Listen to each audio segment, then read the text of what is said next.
Hey, what's going on everyone? Matthew from therighttrader.com back today with another daily crypto update. I will be going over my normal schedule as per usual, which is Bitcoin Cash, Bitcoin, Ethereum, Litecoin, Ripple, Neo, Vertcoin, Monero, Omisego, Lisk, Cardano, and IOTA. All of those in that order in a more detailed technical analysis on TradingView in just a second. Other than that, if you're interested in monthly cryptocurrency buying opportunities, you can check out my premium content. I've linked to that in the description of this video. And if you want to trade altcoins, go check out Binance. They're basically the best exchange out there. I also have a link to them in the description of this video. So we're going to get started with the general market update. I should also mention that I am going to probably change the schedule in which which cryptocurrencies I cover in the near future. So I'll go into more detail on that in a future video. But for the daily update, there's a lot going on here. And today, we can see that Bitcoin is seeing a pretty strong bounce, now back above $17,000, getting close to that $300 billion market cap again. And of course, what that means is that a lot of the altcoins are actually taking a hit today. Now, Ripple is back below $3, down 10%. It's also taking a bit of a hit because Coinbase kind of denied rumors of adding new cryptocurrencies just yet, such as Ripple. And other than that, Bitcoin Cash bouncing a little bit. A lot of the big altcoins that got a massive growth recently are moving lower. We got Cardano down almost 20%, back under $1. Same thing with Stellar taking a hit here. And there is the odd altcoin out there that's doing pretty good. Lisk up 13%, Siacoin up quite a bit, Binance Coin. So not all altcoins are dropping, but it's true that as we see Bitcoin start to move higher, which is pretty likely now, there's a good chance that a lot of the altcoins correct quite a bit, because they have been going up nonstop. Electroneum got some good news here, partnership, and is up 36%. I'm going to make my price prediction video on that today. So I'm not going to go through all the coins, but basically what you have to realize is that a lot of money is going back into Bitcoin now, and altcoins are falling and will probably continue to fall and correct further. Now, I've seen a lot of videos today talking about how Bitcoin is gonna, return to its glory and altcoins are gonna collapse. I don't fully believe that just yet. I think that what's more likely here is just normal market cycles where, of course, Bitcoin took a big hit here and people saw that it was getting a bit oversold, so now money is going back into Bitcoin, and all the altcoins that got pumped up quite a bit are losing value just because people are putting their money back into Bitcoin, right? Just normal market cycles, basically. Let's get right into the technical analysis side of things, starting off with Bitcoin Cash, which is bouncing a little bit here because Bitcoin is doing well. So looks like we put in a little bit of a double bottom, which is a good sign. It's going to be hard to get above our previous uptrend line and middle band, which is at $2,582 just yet, because that's some pretty steep resistance right there. So we may, I think, now horizontally, slowly but surely move up in a more horizontal manner for the time being. And we'll just have to see how this plays out, because we did get a pretty long upper wick, which means that people weren't able to buy up those prices just yet. That may just be because of the resistance that we have right in front of us. But I think that slowly but surely here we'll see it climb back up towards that $3,000 level. And RSI looks like it's slowly coming back up as well. Still downtrending on the MACD, and histogram pretty flat. So I think that slowly but surely Bitcoin Cash will come back up as Bitcoin regains its strength. And now we're going to go over to Bitcoin, which had a massive breakout today. So it actually broke through several resistance levels, and that's pretty significant here. We have a break of $15,814, and then a break of $16,644. That was pretty much in line with our previous uptrend line. So we now regained the previous uptrend line. We're back above the middle band, the brown line right here, which we were struggling with, right? That was pretty major resistance as well. So we cleared out of not all, but a lot of the big resistance levels that were ahead of us, and now we have a pretty clear path right up until the upper Bollinger Band at around $18,000 and $18,600, let's say, is where there's going to be some more resistance, but that's basically back towards the all-time highs, right? The all-time high is right below $20,000 at $19,666. So there's a pretty good chance that we'll be revisiting that over the next 2 weeks. And MACD looking very strong here. with the overextended hook back towards that orange line. Probably going to get a crossover anytime now. Same thing on the histogram, about to go positive, and RSI really coming back up nicely now above the 60 line. And like I said, I think that we're probably going to be breaking above $20,000 here in the next 2 to 3 weeks. Very high likelihood of that, I would say. So Bitcoin will definitely gain some steam, and that'll make a lot of the altcoins take a hit, because since it's the main trading pair, it's just too hard to fight back against Bitcoin rising for most of those altcoins unless they have some really good news or something like that. Let's go over towards Ethereum. And Ethereum isn't doing bad either here. We can see that it put in an all-time high here on the current candlestick of $1,015. So it did officially break above $1,000. Strong volume supporting this whole move higher now. And MACD, histogram, RSI still looking good. Not that overextended.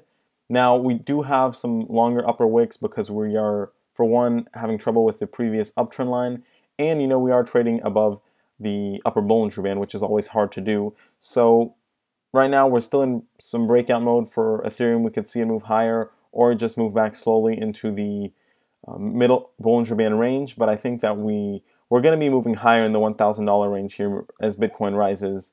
I would say, getting close maybe to $1,200 pretty quickly here for Ethereum as well. So I would say Bitcoin and Ethereum are looking pretty good right now. Litecoin, however, let's see how it's doing. Looks like it is gaining a little bit of a bounce. So the bigger cryptos are, the big three, I guess you could say the Coinbase big three, are looking decent here. And Litecoin has struggled a lot, has seen a lot of weakness. Now managed to kind of save itself by bouncing off the uptrend line and breaking above its previous downtrend line.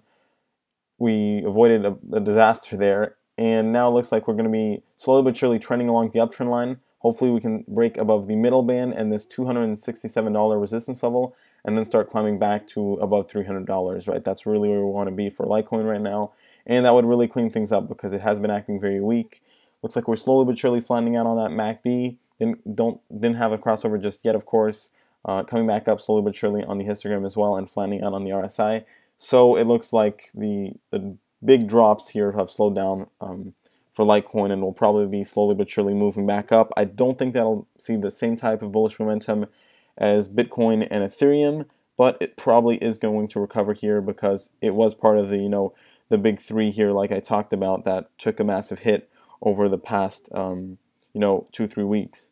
Let's go over towards Ripple now, which is a cryptocurrency that obviously got some massive traction with all these bigger ones falling, and it's about time for it to take a hit here, right? We can see that it made its way all the way up to $3.53, very long upper wicks, which means that buyers weren't able to sustain these price levels above $3, and now we're all the way back down, it looks like, on Bittrex to $2.50.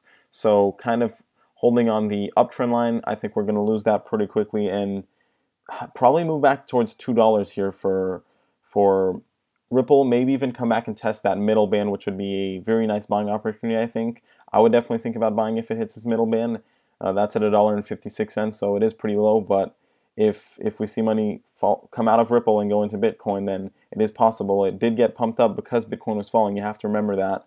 And we see that we're now starting to top off on that MACD, probably going to get a pretty severe fall. Same thing on that RSI and histogram. So about time that Ripple corrects. I don't think that Ripple is going to die off or anything, but definitely time for it to take a breather here. Going over towards NEO, let's see if it's been... Yeah, it looks like it has been dropping. So it did manage to put in a new all-time high of $129. Fell back quite a bit, obviously, from there. And we're now back under $100, actually, right around $94. Looks like we are topping off on that MACD. Might get a crossover back. We got a little test over here below the orange line, but we didn't get a major crossover, negative crossover in a while. So we have been uptrending. Could definitely happen now. Looks like we do have a bearish divergence on the histogram, where we're downtrending there and we're not yet downtrending on the price. Same thing on the RSI, so I think that it's time for NEO to drop here. A lot of indicators that signal that. And I don't see a massive drop happening, but could definitely come back towards this $77 level and consolidate in that area for a bit until it's time for these altcoins to recover. which may take some time because Bitcoin has some room to move up here. You know, if it breaks above $20,000, it's going to be moving quite a bit higher from that. We're going to go over towards Vertcoin now, and Vertcoin still not looking great. It is in its symmetrical triangle formation, still trading in that, still consolidating there, maybe even moving towards the lower range of that, and didn't manage to get any kind of crossover on the histogram or MACD, still moving lower, still downtrending on that RSI. Unless we break towards the upside of this symmetrical triangle, it's not looking great, and especially if we lose this $6.35 resistance level, I think we'll be moving straight down to $4.85. Vertcoin has not been acting strong. That's just all there is to it. I'm sorry to say it like that, but it's true. Unfortunately, not looking great here for Vertcoin. We're going to go over now towards Monero, and I think I will make a more detailed video on Vertcoin because I do have to share some thoughts on it, how it's acting recently. I know that a lot of you have been asking me what I think of Vertcoin. A lot of you are worried. A lot of you are thinking about selling. So I do want to touch up on those points in more detail. Let's go over towards Monero now, and we can see that Monero is also experiencing some weakness here, going back towards $355. That's a pretty important support level. If we lose that, probably could move down as low as $300 again and just trade in that range for a bit longer. Still downtrending on that MACD. Not looking great on the histogram, relatively flat. Same thing on the RSI. So probably going to get some consolidation here for Monero. It is one of the stronger altcoins, so I don't think it's going to get any kind of crazy drop, but could definitely consolidate here for a bit. Next up is, let's see, OmiseGO. So let's see if OmiseGO is also experiencing some weakness. And yeah, it looks like it is dropping as well. Kind of a similar move to NEO here. It's been uptrending nicely, but it has those bearish divergences on the indicators, right? On all three indicators, actually. So MACD, histogram, and RSI moving pretty significantly lower on all of those, actually. About to get some pretty bad crossovers on the MACD and histogram. And fully expect it here to come back and test at least the middle band at $17. Probably going to come back and all the way back down to $14, I think is pretty likely. Maybe it could even come back and test $12, but $14 first, and then maybe some consolidation in this general area between $16 and $12, I think, for a bit, right? Let's go over towards Lisk now and see what it's been up to. So Lisk gaining some strength here, pretty unexpected considering the hit that altcoins are taking. Looks like on the previous candlestick it went all the way up to putting in a new all-time high at $33.35. Didn't manage to hold that just yet. We're still trading in this channel here between our previous uptrend line and our current uptrend line. Looks like that's going to continue. Coming back up nicely on the MACD, looks like we're going to cross over, at least a test here. It's true that since altcoins are weak, we could get a test and then start moving back lower on the MACD. That is pretty likely as well. But for now, it is looking strong. So if we do get the crossover, that'll be great. But don't expect it just yet, I would say. We're probably just going to continue to consolidate and slowly but surely move up in this channel. I think that's a pretty likely scenario for Lisk right now. Let's go over now towards Cardano. Let's see if I can get the ticker right there. And Cardano is one that took a pretty big hit here today on the altcoin drop. So, you know, looks like it was down about 20% over the past 24 hours. Getting a little bit of a bounce here on the current candlestick, which is pretty much in line with our short-term uptrend line here. And to be honest, Cardano has been going up nonstop. It is at a pretty large market cap right now. Not to say that it isn't going to go higher, because I am relatively bullish on Cardano if you watch my video that I posted about it yesterday. But it's true that it's gone up nonstop here very quickly to a very large valuation, and it's about time that it really takes a more serious breather and consolidation. And what I mean by that is we do want to make sure that we get a correct downtrend on the MACD going, maybe flip negative on the histogram, and looks like we're losing a lot of strength on the RSI, right? Move back below the uptrend line and below the 7 line.